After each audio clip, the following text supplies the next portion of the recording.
Hello friends, welcome back to my channel, or welcome if you're new. My name is Holly with the Nestle Valley Farmhouse, and today I was going to bring you along doing a full day of basically meals, what we ate today, kind of our typical how we do meal structure around this place, and just kind of, yeah, bringing you along, kind of chatting about food, seasonal stuff, and stuff like that. So got the chickens moved out to their outdoor chicken house. They're very happy to have lots of room to roam around.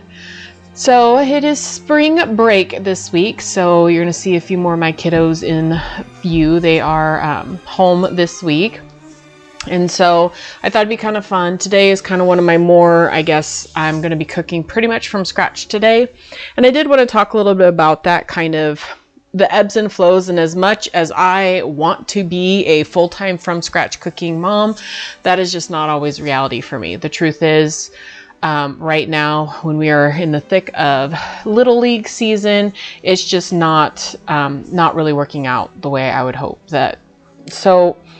But today I'm actually going to cook everything that I can from scratch. So figured we'd chat about that and kind of chat about what our normal menus are like.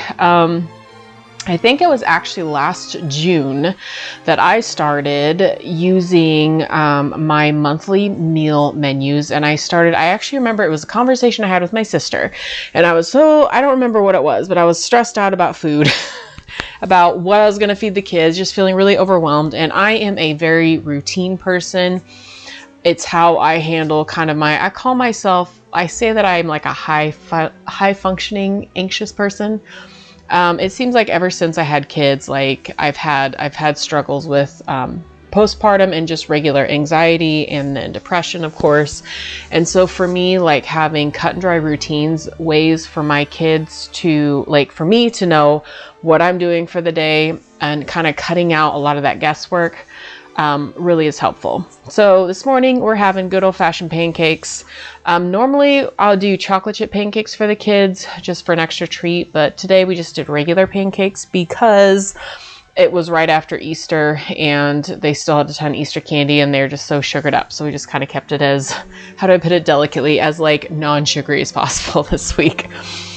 So the fact that my kids were out of their routine already kind of makes things a little bit hectic, just because they did great. We didn't have any major issues, but I could tell, like, by about Wednesday, they were kind of over it, if you know what I mean, and like ready to go back to kind of their normal weekday routine. But we did good. They hung in there.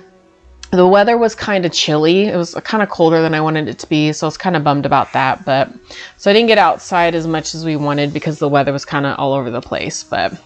And I also kind of wanted to talk about, so I do my dishes twice a day for the most part. So as you can see, I'm actually unloading the dishwasher. This was from last night.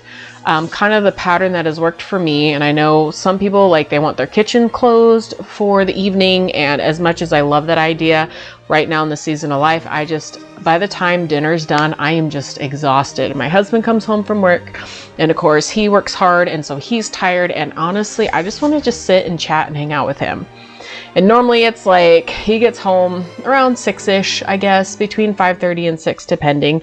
And lately he's been kind of working, like his schedule's never consistent, which is hard. So then some days I'm like, okay, are you going to be home for dinner? Because I tried to feed the kids around 5:30, but you know how that can always be a little hit or miss too.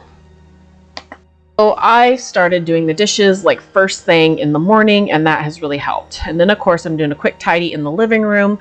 That is another thing that I've started doing because I just run out of steam in the evening. And I know some people, like, they can't go to bed without a clean, tidy room. And I totally understand that, but that's just not, it's just easier for me just to go to bed on time, get rest, and then, be ready for the next day. And then they were totally doing school because, they're on spring break. So what are they going to do? They're going to play school, because that's what my kids do. But we were doing some Legos today and doing some school kind of in between, which was really nice to see them all play so nicely together. I was actually very happy to see how well they played together today. It's not always like that. So I thought I had to take a video just for posterity's sake, if you know what I mean. So for lunch, we are doing, I'm making homemade tortillas. I had some from last night. I made some chicken breast because we did some Actually, no, I cooked a chicken breast yesterday. I was going to use it for something else, but with it being after Easter, I had a ham bone, so I decided to make ham potato soup instead. And so I cooked it yesterday for just to have it cooked up because it was in my fridge for a while. And so today we just made chicken quesadillas. So here is my second. I am reloading this dishwasher. So this is the, I think this is actually the first, yeah, so this is the first dishwash of the day. And so Kiva's helping me get the dishwasher going. She likes to be helpful, so I let her do that. But yeah, so long story short, I started focusing on static lunches and static breakfasts. Back to that in like literally it was June of last year. I made my first like monthly menu, and it to me has been a huge game changer. One thing for me is I'm a huge routine person. I've said that before. The biggest things for me are knowing what to expect.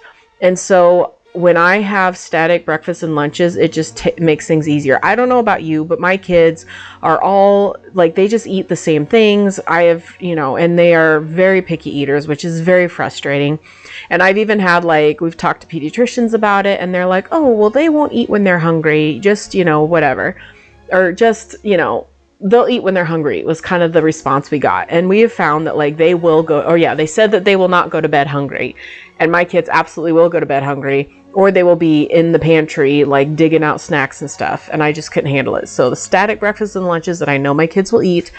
And that is one reason why I don't do 100% cooking from scratch, because to be honest, I have made several things, like even bread from scratch, and they don't like it. I tried sourdough once and finally made a couple like sourdough things, and my kids absolutely hated it. So I only do, so I've just kind of, as much as I want to do more from scratch, I'm just kind of doing what I can handle, what my kids can handle. I'm hoping to slowly grow over time. The bulk of our dinners I do make from scratch. They're normally recipes that I kind of cook up. Maybe every once in a while we'll do like a Costco lasagna, but to be honest, we kind of save those for like special occasions. And I'll be honest, I don't think we've gotten one of those in like over a year. They used to be something that we just kind of keep stocked in our freezer, but we really don't do that anymore. So I learned how to make tortillas. Oh, it's been a while now, but honestly, I love the way they taste. They're really delicious, and they're one of those things that like, yes, you could probably spend about the same amount of money buying them from the store, but I just like the way they taste, and they don't have any preservatives and stuff in them. That was one of the biggest things for us, because one of our kiddos is a little bit sensitive to certain things. So we try to do as much from scratch for her as possible. But you know, like I said, it's hit or miss, and it's like, I have to make sure my kids are still fed. So there's some evenings that they literally have a peanut butter sandwich, and I've stopped feeling guilty for that. I've stopped, you know, like, so many people, well-meaning people, want to tell you like what to do, or oh, well, you just need to do X, Y, and Z. And I just have found a confidence to just be like, you know what, that just doesn't work for my kids. So the weather was kind of decent outside, and I did get my potatoes planted, so I'm kind of excited about that. I'm hoping to have a whole row here of potatoes come fall, so that will be nice. But yeah, overall, I think I find myself doing the monthly menus have been really helpful. I try to do kind of the 80-20 rule, if that makes sense, of from scratch about 80%, but there's still going to be the occasional time I do buy processed chicken nuggets and I do buy corn dogs, because those are just meals that my kids really like, and they're just easy for me to make. So here's my third time, I believe, cleaning. And this is another thing too I wanted to show you, that basically I do kind of a 5-minute tidy cleanup before I start the next meal. And so this is this is my first load that I am now unloading, and then I will be reloading it and running it a second time. So that's kind of how I do it. I do 2 loads of dishes a day. I just find it's just so much easier. And then, like I said, I don't stress myself out about, because a lot of times by after dinner, I don't always have enough for a full load. And sometimes I will run it if I do, or I'll just run it to make sure, like if I have dishes that I just really want to get clean. But overall, it's just so much easier for me just to be like, okay, I do 1 load in the morning, kind of run 1 load in the afternoon, and that just makes things so much easier for me. So that's kind of what I'm doing right here, is just getting the dishes, and then I am reloading, because that is pretty much what I do. But I try to take before every meal, I try to take about 5 to 10 minutes to kind of tidy up my kitchen before I cook again. And just obviously to make sure it's all clean, and just make sure that I have space to do things with. Tonight we are having my husband's favorite, one of his favorite meals is meatloaf. I am not a huge fan of meatloaf, but you know what I find so funny? I used to hate it as a kid, but ever since I like kind of grew up and when I miss my family, I make it because my mom would, I think my dad liked it a lot. So my mom would make meatloaf like all the time. And I think that was part of it is I just got tired of it.